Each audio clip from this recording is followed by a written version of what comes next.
Hey guys, what's up? It's Soup here, and today I have some pretty exciting news from Games Workshop, and that is the announcement of a animated series for the Blood Angels Space Marines, which is going to be titled Angels of Death. Now, this is to be the first time that Games Workshop and their companies have really done anything on this scale. They do have an Ultramarines animated movie, but the animation was very bad. It's several years old. The story was pretty poor, and it wasn't very highly thought of at all. And I do consider myself to be part of that demographic.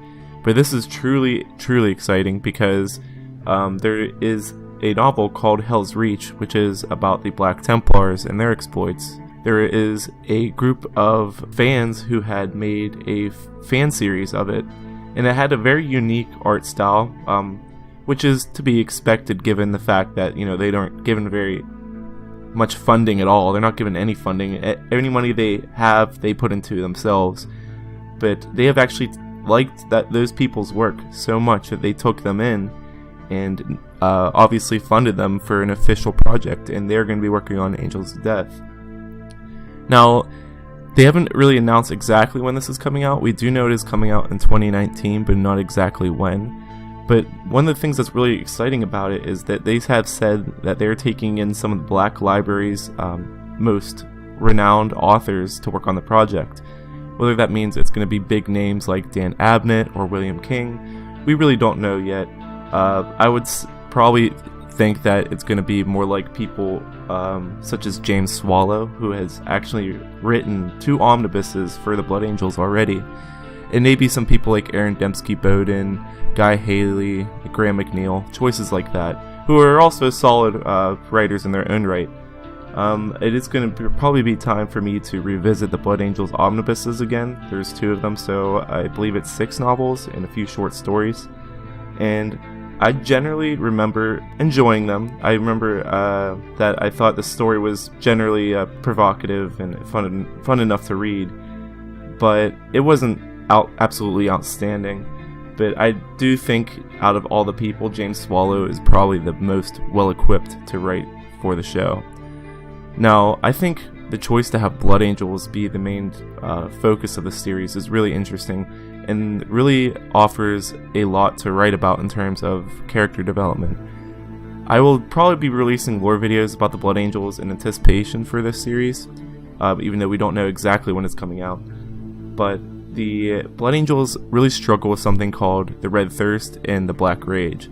The Red Thirst and the Black Rage both are caused by the psychic echoes of Sanguinius' death that had actually pierced their gene seed and resonates with all of Sanguinius' descent, basically. So any chapter that originated from the Blood Angels and Sanguinius is going to suffer with a Black Rage, with one minor exception, that is Lamenters.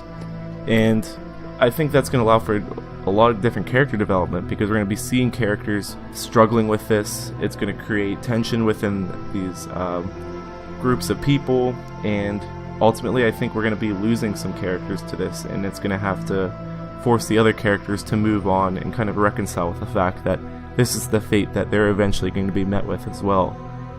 Because at least as far as the Blood Angels, like I said, there are some exceptions with other chapters, but like the Blood Angels and Flesh Tearers, if you don't die in combat, eventually you are going to succumb to the Black Rage and lose yourself in like a berserker-like madness. And I'm really excited to see depictions of that, because usually when people go into the full-on Black Rage, the Red Thirst is like step 1 into finally going into the Black Rage. But the Black Rage is like you completely lose yourself, and you either think that you're Sanguinius himself trying to defeat Horus, or that you're one of his close companions and that you're trying to fight to reach Sanguinius to help him. That's usually how it's depicted in the novels. And so I'm really excited to see that be animated and see how it affects characters in more of like a live sense, not just in writing. So I'm very excited, and I don't think that there honestly would have been a better choice. The Blood Angels aren't even my favorite Space Marine chapter, but I do think for this first jump into an animated series, I do think the Blood Angels are unique enough that it isn't just sort of your run-of-the-mill Space Marine chapter, but also familiar enough to the franchise and, you know, not too different from other Space Marine chapters, that it gives people an idea of the universe and the Space Marines as a whole, if they're sort of new to the series. So once this starts coming out, I'd really like to release lore videos directly related to the show. I'd really like to release lore videos beforehand and maybe even during, just about the Blood Angels in general, and maybe even an analysis of different episodes and things like that. I'm just really excited. I saw it in my subscription box, and I'm just really excited, and not only to watch it, but to work on projects that relate to the Blood Angels. So I hope you guys are as excited as I am. Check the link down below in the description to see the exact trailer and the article talking about what we should be expecting, and I will try to release update videos in anticipation. So thanks for watching, guys, and like always, I'll see you later.